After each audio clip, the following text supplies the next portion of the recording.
What if I told you that pretending to have your life completely together at a dinner party is actually, neurologically speaking, Mm. more mentally exhausting for your brain than doing advanced calculus? It sounds wild, but it's true. Right. Welcome to today's deep dive. We are taking a custom-tailored journey just for you into the hidden mechanics of human behavior, the incredibly subtle art of manipulation, and the secret language our bodies speak when we think no one is listening. Yeah, the stuff we leak out completely by accident. Exactly. So we're pulling insights today from a leading behavioral and interrogation expert who has spent their entire life studying everything from high-level brainwashing to the physical leaks of deception. And our mission today, to understand how our behavior is being steered by invisible forces, how to actually read the people around us, and finally figure out how to reclaim our own minds. What's fascinating here is the sheer scale of psychological manipulation in the modern era, because, we often assume manipulation is confined to, like, a dark interrogation room or a cult compound somewhere. Right, like a movie. Exactly. But the reality is that the most pervasive psychological steering in human history is happening right now, mostly through the digital devices sitting right in our pockets. Okay, let's unpack this, because if we really want to understand how we're being manipulated by our devices, Yeah. we have to look inward first. Hmm. To figure out why we are so incredibly vulnerable to this right now, the sources point straight to something incredibly primal. Yeah. It's a fear of loneliness, Hmm. and specifically the biological terror of being ostracized. Yeah. To see why that happens, you actually have to ignore modern society entirely and just look at a human brain from, say, 200,000 years ago. Okay. Because in ancient times, if you were kicked out of your tribe of 100 or so people, you weren't just facing, social It awkwardness. wasn't just a bad Friday night. No, it was a literal death sentence. You couldn't survive the elements, you couldn't hunt alone. So that fear of social rejection is a mortal fear hardwired into our biology. Like, when people say public speaking is their number one fear. Yeah, above death, usually. Right. But they aren't afraid of the physical act of talking. They are feeling the visceral terror of the tribe, judging them and casting them out into the cold. Oh, wow. And if you fast forward to today, the scale of that consequence has just gone completely exponential. Like Oh. in the 1980s, if you made a mistake, maybe 40 people at your high school or your office judged you. Right. But with social media, a mistake means you are potentially exposed to millions of people. And because that ancient biological terror is still running the show in our brains, we've all started intensely performing. We absolutely have. We put on these heavy masks to project our absolute best selves, concealing any guilt or flaw, just terrified that if the tribe sees the real us, we'll be exiled. And that performative existence is the engine driving the modern epidemic of loneliness. You can be in a crowded room getting praised and still feel profoundly alone because the back of your brain is constantly whispering, they don't love you, they love the character you're playing. Oh man, that is heavy. It is. The source material actually references Jean-Paul Sartre's play, No Exit, where people are trapped in a room just desperately performing to get validation from each other. They refuse to leave even when the literal door opens. Right. Or think of the movie Pig. Nicolas Cage's character confronts a highly successful chef and basically wakes him up by pointing out that his entire persona, the food, his restaurant, it's completely fake.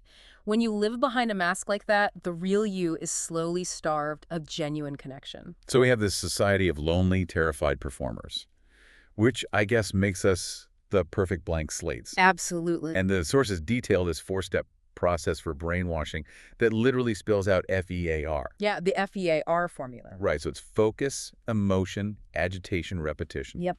Focus is about novelty, like breaking your prediction of what happens next. Then emotion, which is pulling your feelings up and down through something called fractionation. Right, got bouncing you around. Yeah, and then agitation, where they disrupt your ability to predict the future. And finally, repetition, just looping it all. Over and over. To me, honestly, that sounds exactly like scrolling the social media feed.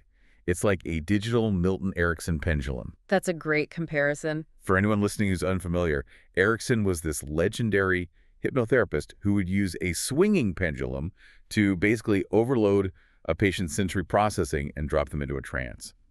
But I do want to push back on how intentional this is. Are tech companies actually sitting in smoky rooms trying to brainwash us, or is this an accident?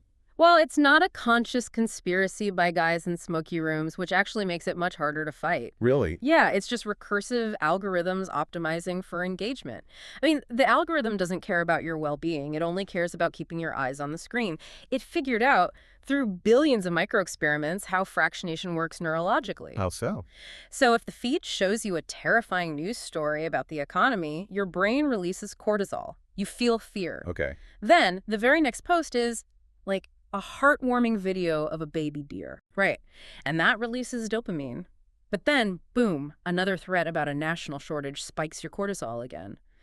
This rapid chemical oscillation completely exhausts the brain's critical thinking centers. So you're just worn out. Exactly. It forces you into this highly pliable, agitated trance state, making you incredibly susceptible to the next piece of information, which, let's be honest, is usually an ad for shoes. Right. The algorithm just learned how to create the optimal neurological conditions for a click. But if algorithms are engineering this environment of fear just to keep us clicking, that context doesn't just vanish when we put the phone down. No, it bleeds into everything. Exactly. The sources talk about how this moves from just selling us shoes to widespread political and social control through something they call engineered division. Right, because the algorithms quickly learn that the single most engaging human emotion is outrage. Naturally. So if you lean left politically, your feed will systematically feed you the most extreme, unhinged behavior from the right. And vice versa, I assume. Exactly. If you lean right, Yeah. you get a constant diet of the most absurd and raging examples from the left. The psychological goal, whether it's just the algorithm driving revenue or, foreign state actors using unrestricted warfare, the goal is to make you conclude that the other half of the population is irredeemably crazy and an active threat to your survival. And when a population is fighting each other horizontally like that, they aren't looking up. Nope. The sources mention that being in this destabilized state reduces a person's critical thinking capacity by 50%. And the analogy they use is falling off a cliff. Yeah, that's a powerful one. Right. Like if you are falling off a cliff, destabilized and panicking, you'll grab onto absolutely anything to stop the fall. You'll grab onto a thorn bush. You'll grab onto barbed wire. Or I guess in a societal sense, you will grab onto a prepackaged enemy or just a loud leader offering some kind of order. Because in times of chaos, human beings don't look for the most qualified or nuanced leader. They look for the most followable leader. Yeah, and followability is a very specific behavioral profile.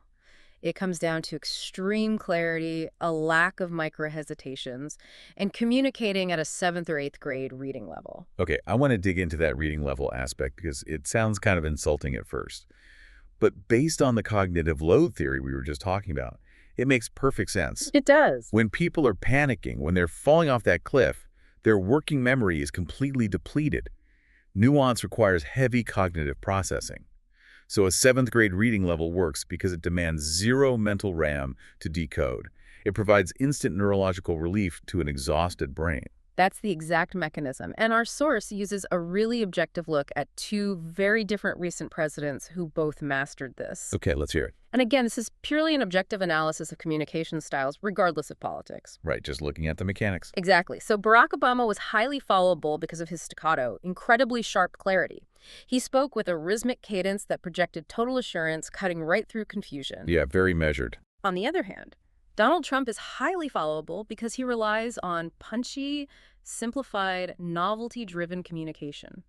He paints very simple, vivid pictures in the listener's mind.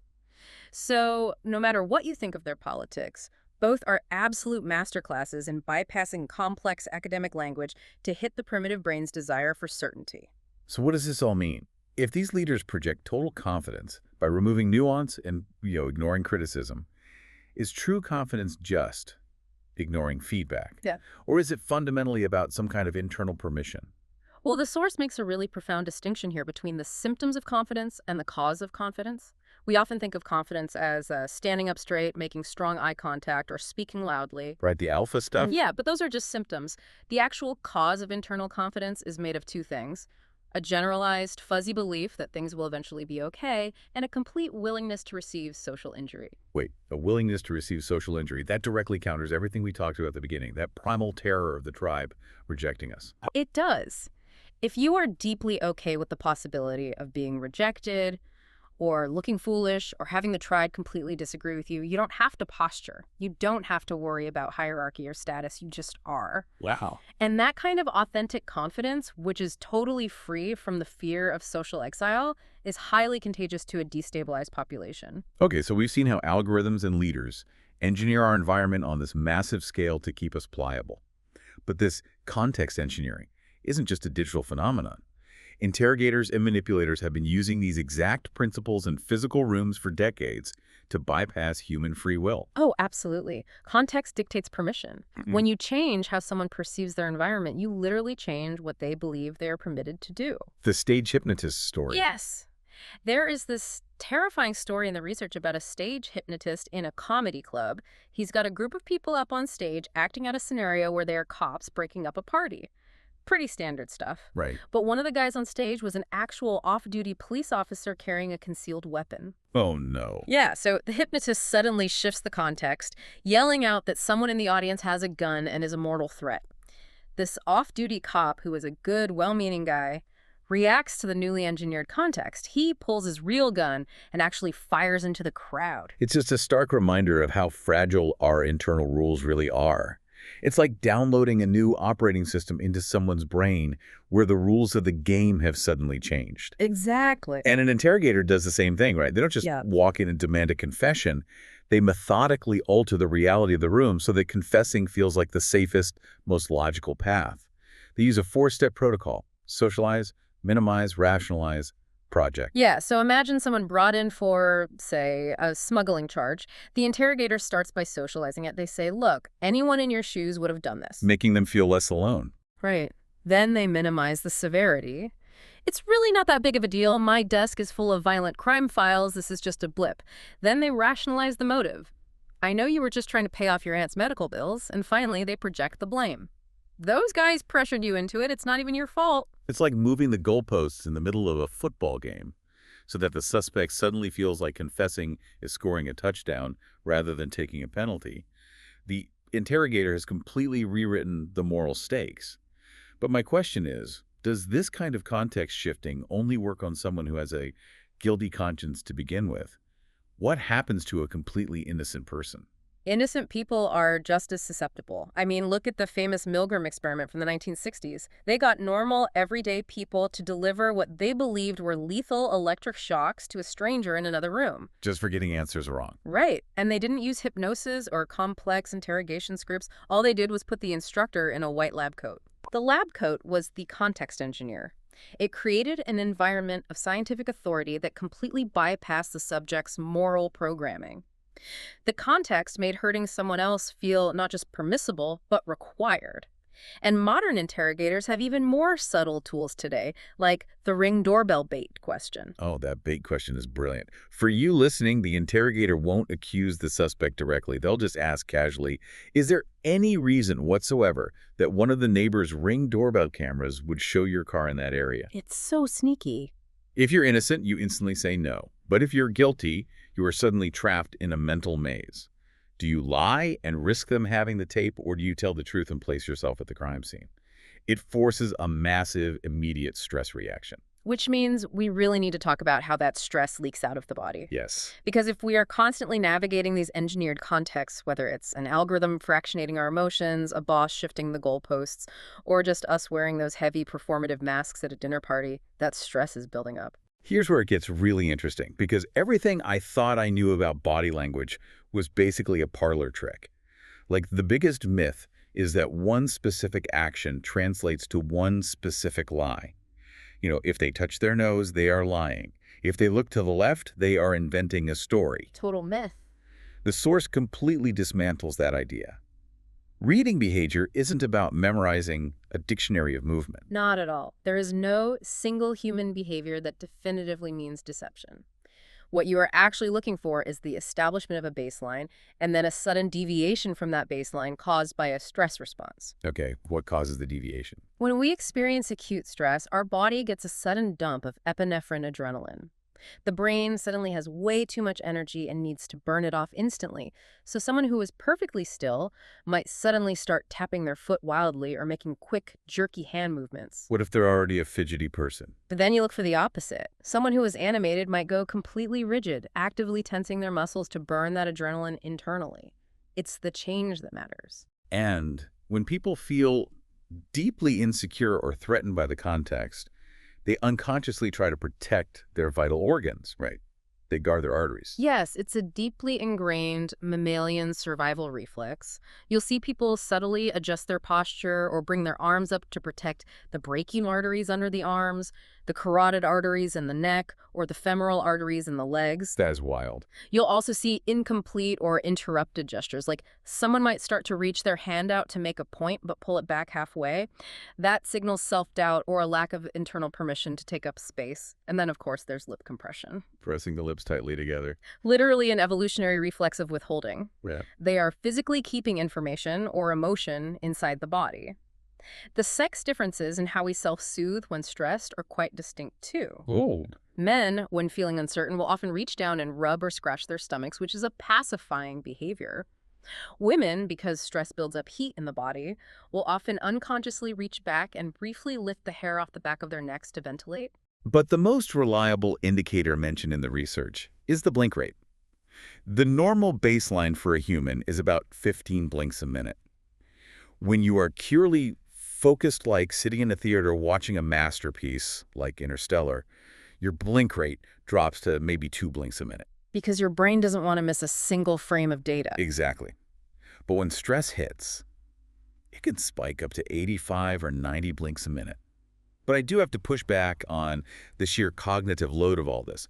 Let's go back to that dinner party. Sure. If I'm having a conversation and I'm supposed to monitor their baseline, watch their blink rate, check if they're guarding their carotid artery, and notice if they compress their lips, I'm going to be the weirdest, most distracted person in the room. How can anyone possibly have a normal flowing conversation while running all these behavioral diagnostics? Well, you can't, and you shouldn't try. If you try to track everything at once, you will completely pull yourself out of the present moment. Okay, good. The goal isn't to be a walking polygraph machine. You pick just 1 or 2 metrics, maybe you just watch the blink rate, and you only check in on it periodically. Like a spot check. Exactly. If you bring up a new topic and their blink rate suddenly triples, you don't instantly accuse them of lying. You just make a mental note. Okay, that specific topic caused a spike in stress. You use it as a compass to guide your questions, not a microscope to judge them. So we've established that humanity is constantly concealing its true self. We are terrified of the tribe's judgment, performing for algorithms that fractionate our emotions and leaking stress from our arteries and eyelids.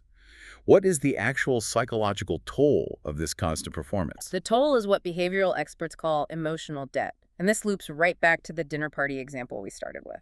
The advanced calculus thing. Right. The sheer act of concealment, managing your persona, pretending you aren't anxious, hiding your flaws so the tribe accepts you, is cognitively exhausting.